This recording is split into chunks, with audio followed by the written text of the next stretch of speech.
Good morning, all. Bringing you a story again from the state of Idaho. Overnight, two firefighters were killed responding to a brush fire by a sniper. Extremely bizarre case, right? Like, why would a sniper set up and purposely, apparently, start a fire to bring these firemen to this area and then shoot and kill two of them and critically injure one? Um, Firefighters, according to the New York Times, firefighters were responding to a blaze in the panhandle of Idaho when the shooting happened. The body of a suspect was recovered on Sunday evening. So apparently, they have the shooter. A gunman deliberately started a wildfire in a rugged mountain area of Idaho and then shot at firefighters who responded, killing two and injuring another on Sunday afternoon in what the local sheriff described as a total ambush. Law enforcement officers exchanged fire with the gunman while the wildfire burned. Officials later found the body of a male suspect on the mountain with a fireman nearby. According to Sheriff Robert Norris of Kootenai County, he said that at a news conference on Sunday night. The authorities said they believed the suspect had acted alone, but they did not release any information about his identity or his motives. This was a total ambush, according to Sheriff Norris. These firefighters did not have a chance. The firefighters were dispatched to conduct a reconnaissance after the authorities received a phone call about a fire on Canfield Mountain on the eastern outskirts of Coeur d'Alene at about 1:21 p.m., according to Sheriff Norris. About 40 minutes later, firefighters said they were being shot at. As the shooting unfolded, firefighters pleaded for help after two of them were shot, according to a feed posted on a Broadcastify website that provides public access to emergency radio communications. One firefighter reported that they were hiding behind a firefighting rig. One could be heard saying that they thought the fire was set intentionally. Over 300 law enforcement officers from numerous agencies responded. The FBI confirmed they were there and helping the local authorities. As evening fell, the authorities used cell phone data to home in on the suspect and located his body. He added that the body was then moved because the fire was spreading rapidly. The authorities did not disclose the size of the fire. Preliminary information reveals that they believe at this point that the suspect acted alone. These shootings are just too common these days, and active shooters, here two innocent firefighters doing their job, apparently lured to this location, lost their lives, and a third is in critical condition. I'm going to play this from Fox News. In Idaho, where an active manhunt is underway right now for a shooter or shooters that shot at firefighters who were called to a brush fire there in that area at the Canfield Mountain area, which is a rural, rugged biking, hiking type of area. There were two firefighters that were killed. There are other casualties. There are people still fighting for their lives. And like I said, that manhunt still underway. Joining us now, Josh Sherrard, former SWAT commander, SWAT sniper, Burner Law Enforcement Director. Sir, thank you for joining us. A very active situation. They are looking for an individual or individuals. What is going on right now? How will they catch this person or these people? Yeah, obviously the main goal here is to stop the killing, to neutralize the shooter or shooters in this particular situation, so that we can then get in and start evacuating people, start actually fighting that fire. But the issue that we're going to have here is underestimating, the opponent, underestimating the shooter and these shooters. As a SWAT sniper for a long time, I look at this from a different angle than I think most people do, and it's from the angle of the shooter. How would I be engaging police and first responders to be most effective, depending on what my motive is? And what we're assuming here, and unfortunately what a lot of people assume, is that we have some sort of technological and tactical advantage over these shooters, when that may not very well be the case. I had the opportunity to shoot with a lot of law enforcement, a lot of military, and a lot of civilians. And unfortunately, here in the U.S., civilians have access to the same, if not better, gear than law enforcement is equipped with, and have generally more time and more opportunities to train. So while we're going into nightfall, people are obviously identifying the use of thermal optics to help identify. The thermal shielding is commercially available off the shelf at your local Bass Pro. So there are things that law enforcement is really going to have to negotiate, some challenges they're going to have to overcome if they're dealing with a very experienced and a very driven opponent. Yeah, our coverage is going to continue, but I have just one more minute before I hand things off. So if you could just give us a brief thought on this. They said that they believed at this point in time, the sheriff saying that this individual or individuals were showing no sign of wanting to surrender. What does that say? He's in it for the long haul, or they are in it for the long haul. They're there to prove a point. They're there to send a message. What that message is yet to be determined. But they're going to fight this probably to the death and cause as much destruction, mayhem, injury, and death as they can along the way. All right. Thank you, Josh Gerard. We greatly appreciate it. So to update everyone, apparently, this actually happened yesterday afternoon. 2 firefighters are dead in Idaho, 1 critically wounded. They believe that the sniper in this case was killed by police. His body was removed from the area where they believe he started a fire in order to bring firemen to this location. Unknown what his motives are. That will be part of the investigation. And as we spoke early on, the shooter, these active shooters, their whole goal is just to kill as many people as possible. That's their goal. Why are they doing this? Why are they trying to send this message? Do they have a beef against the fire department? What is the reason they did this? But you heard the former SWAT commander talking about how many of these active shooters have better equipment and better technology than law enforcement. And earlier on, when I did my monologue, we spoke that the police were able to pinpoint his location via a GPS from his cell phone. And then they engaged him. And apparently the police shot him to death because they recovered a male body in the zone where the sniper was, and they had to remove his body because of the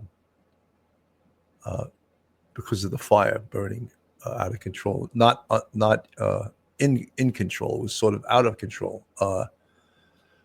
So the FBI confirmed they were there and helping local authorities. This is from the New York Times again. As evening fell, the authorities used cell phone data to home in on the suspect and located his body. He added that the body was then moved because the fire was spreading rapidly. The authorities did not disclose the size of the fire. The Canfield Mountain area features both public and private land with a system of trails through steep mountain terrain used by hikers, mountain bikers, and motorcyclists. Hikers were still making it off the mountain as the gunfire erupted. It's one of those areas that, now when you speak about it, was invaded by this horrible shooting that in fact took the lives of 2 firefighters. And as we said, a lot of people will be dissecting this, trying to find out in the investigation. We'll be trying to find out, who is this guy? What was his motivation? Did he act alone? Times, place of occurrence.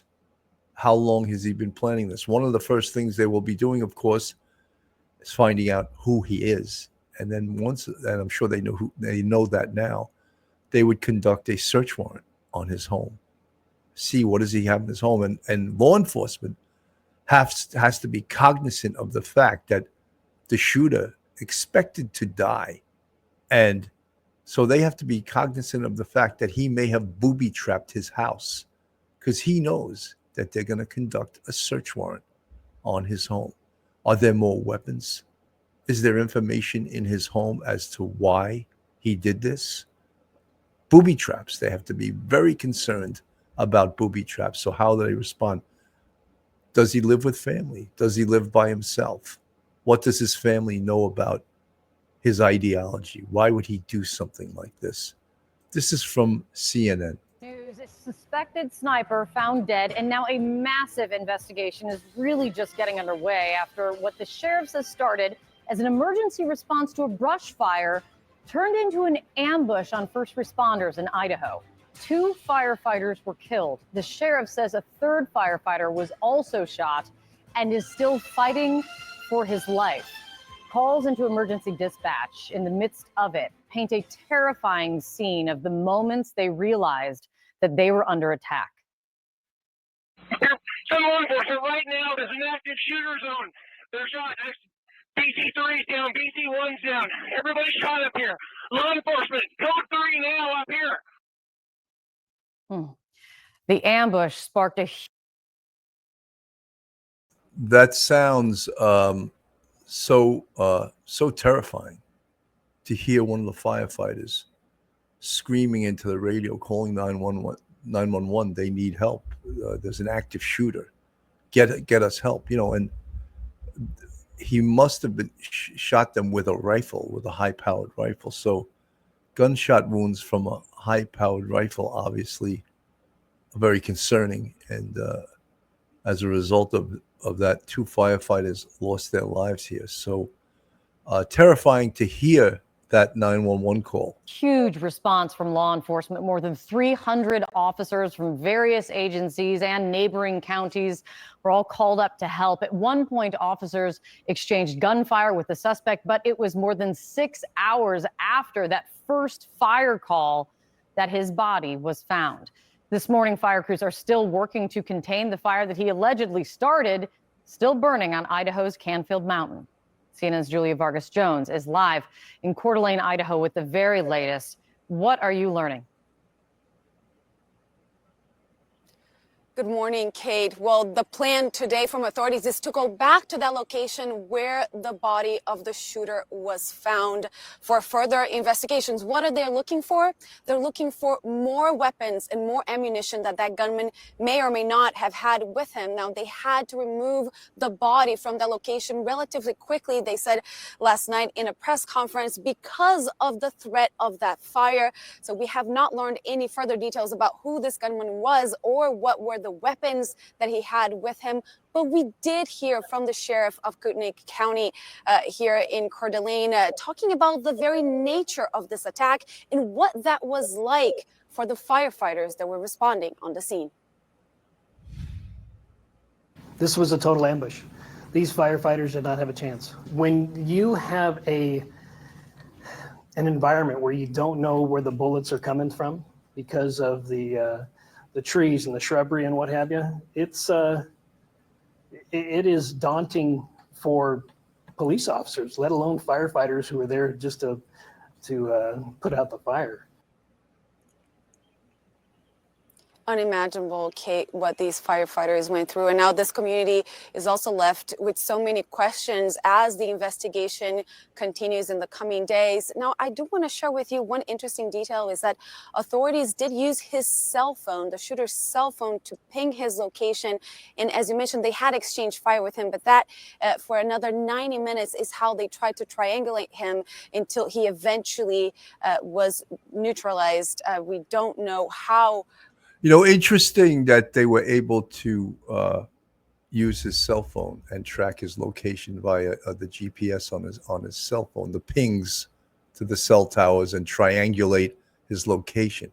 However, one of my first questions would be, how did they get the shooter's cell phone number? Was he the one who called 911 and reported this brush fire in order to get these firemen up on this mountain?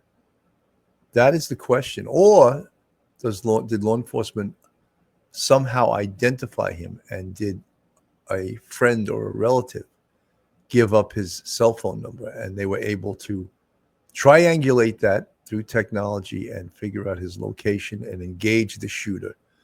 We hear about these active shooters all too often, and post-shooting, there is always a massive investigation because the police, the FBI, the public, they all want to know the why.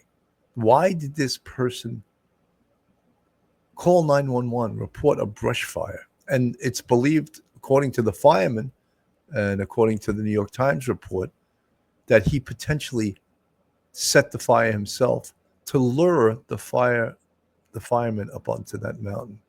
And then once they were there, you heard the 911 call. They were screaming for help. And to recap, 2 were shot dead and 1 is critically wounded. So unknown at this point, what was the motive of this shooter? One thing we do know is that the police response to these active shooters is outstanding these days. Police train specifically for these events, these active shooter. We all know that term, active shooter. And the definition really is just someone that goes into a usually a public location and just shoots people for no reason. And the goal is to kill as many people as possible in the shortest amount of time. And how do these incidents usually end? 2 ways. Either the shooter kills himself, and usually it's a male, like 90% of the time it's a male, or the shooter is engaged by law enforcement and law enforcement shoots and kills the active shooter. So we've seen these active shooter incidents all over this country. Unknown at this point. Why? Why did it happen? Why did this shooter choose to ambush firemen and luring them up to a mountain in Idaho? 2 firefighters shot dead, as you see the thumbnail on the screen. Just absolutely outrageous. 2 firefighters and 1 critically wounded. Go back to CNN here. He died at this time, but that fire in that location continues to burn. It is now called the Nettleton Gulch Fire, and authorities will be going up today as daylight breaks here. Much more to learn. Julia, thank you so much for being there for us. Sarah. All right. Thank you, Kate. Joining us now is CNN senior law enforcement analyst Andrew McCabe. There are a lot of questions. I'm curious from your perspective of law enforcement, what questions do you have as you hear this laid out, where there was an ambush, according to authorities, there were shots going off constantly from the suspect? Well, obviously what we just spoke about, what was his motivation? Did he have a political motivation? Could this be a former firefighter that had a beef with the fire department or this town that the fire department was from? We see and hear of reasons like this, motive, all of the time. And what sets someone off that has a rifle and is mentally unstable to go up on a mountain and lure the firemen to that location? It seems that specifically he set this fire and lured these firemen up there. So then could he have a beef against the fire department? Very possible. Let's hear what CNN has to say. As firefighters were trying to put out a fire that he allegedly caused. Sure, Sarah. There's, as you referenced, a million questions here, and most of them right now for me are focused on the shooter himself. It's not, that person has not been identified. But one of the first things investigators, who now are taking kind of the lead with this investigation since the tactical response has been resolved, investigators are going to try to determine not just who this person was, but what got him to this point. They're probably preparing to execute search warrants at his residence, maybe to locate vehicles that are registered to him and search those as well. They want to identify family members, friends, work associates, whoever they can, to share insights about this person and to shed light on the motive of how he got into this or provoked this deadly shootout with firefighters. And of course, hovering in the back of their mind is the question, was there any— Well, it wasn't a shootout with firefighters. It was that he shot firefighters. It was a shootout with law enforcement, which he lost, which thank God he lost. And it is very important to find out who he is. That's the first thing in homicide investigation, is identify the perpetrator, who he is. Now we can start to dig. We can look into what you've heard me refer to a million times on the show as perpology, the study of the background of the perp. Who is he? Where does he live? Who is his family? What are his affiliations? What possible reason does he have to have beef with the fire department that he lured them up on a mountain via starting a fire and then shot 2 of them dead and shot another one critically? What was his motivation? Let's check his digital, his computer, his cell phone. All of these things as part of this investigation need search warrants. So the FBI, the local police, who's ever the lead in this investigation, I believe would probably be the local police as assisted by the FBI. We want to find out everything. Is there potentially another person like him out there that may be affiliated with him? Did he have any help in conducting yesterday's carnage? Was anyone assisting him? Who called 911 that lured the fire department there? Was that how they obtained the shooter's cell phone number?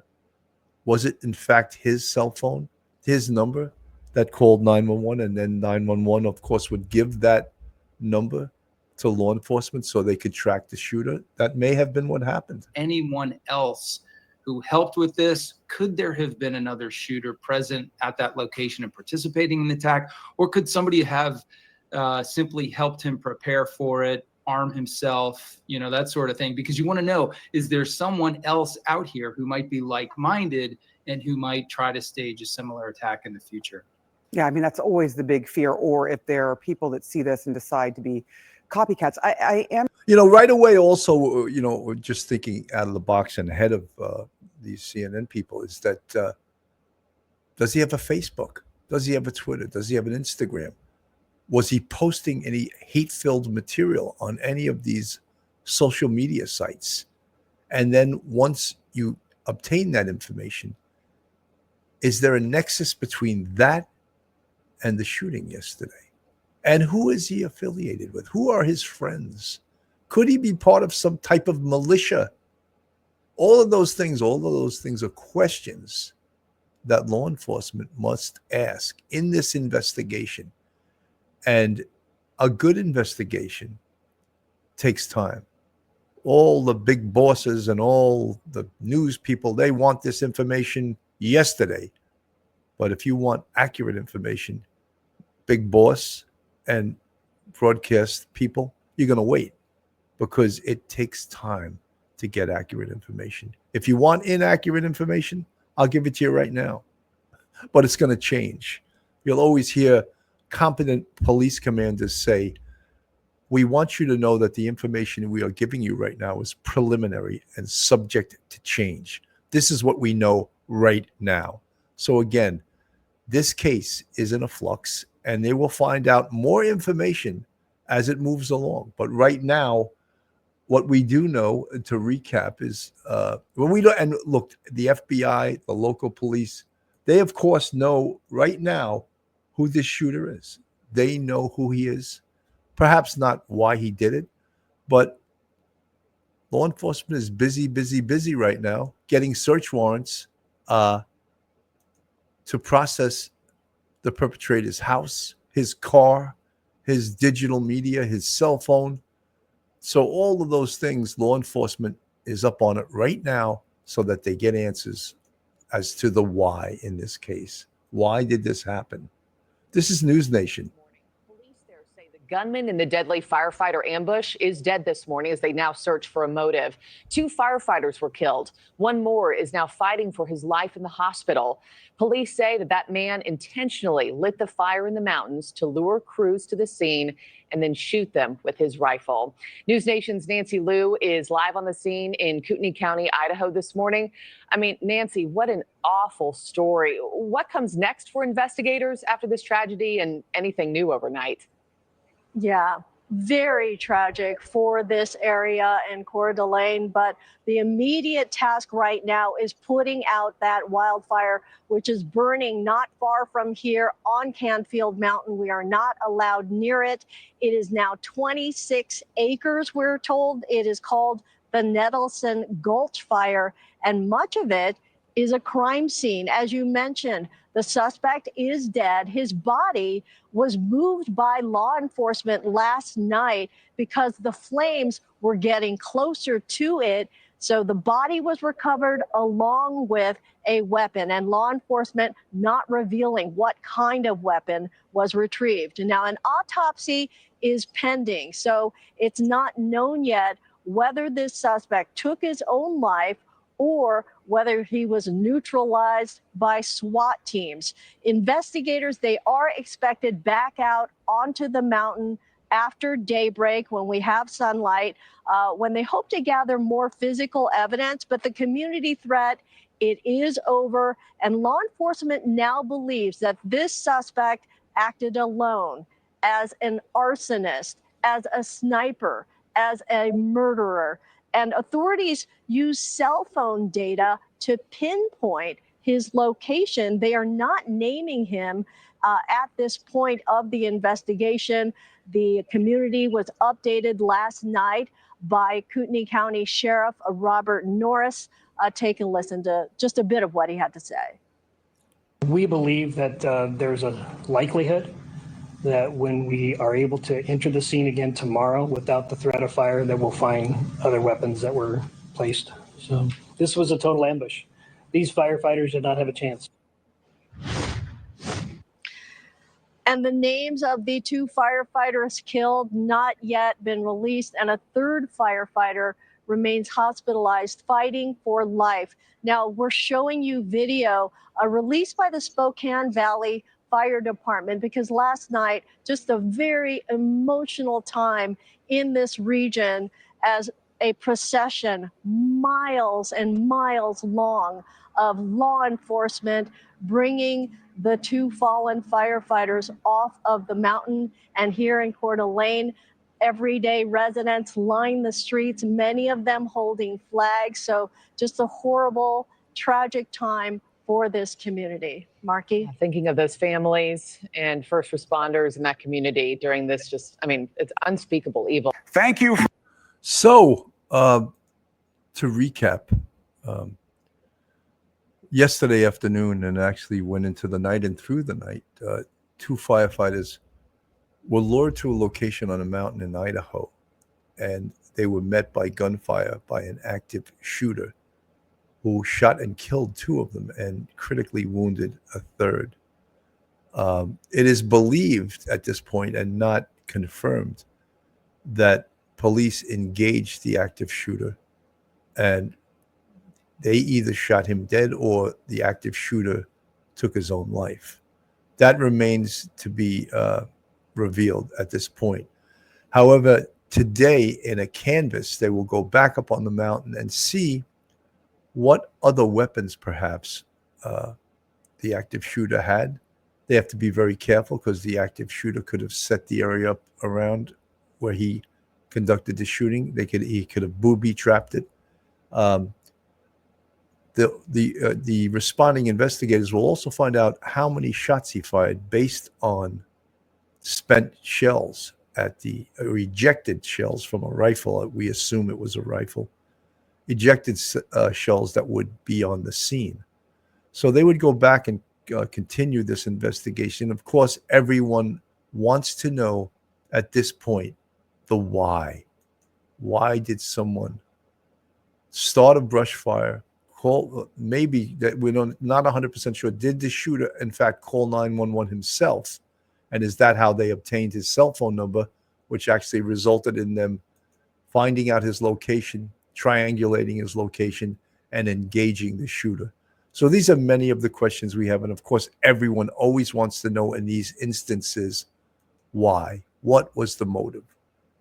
Why did he do this? Was this a former firefighter, perhaps, that had some kind of beef with the fire department or the local town? So these are all the questions that hopefully investigators will let us know. So, folks, that's my coverage today. Just to recap everything that occurred, these situations known as active shooters are just all too common in this country. Anyway, folks, hit that subscribe button, give us a thumbs up, hit the like button, share us with your friends and your family. I'm Bill Cannon from Police Off the Cuff. Have a great day, everyone, and God bless. One episode just ain't enough.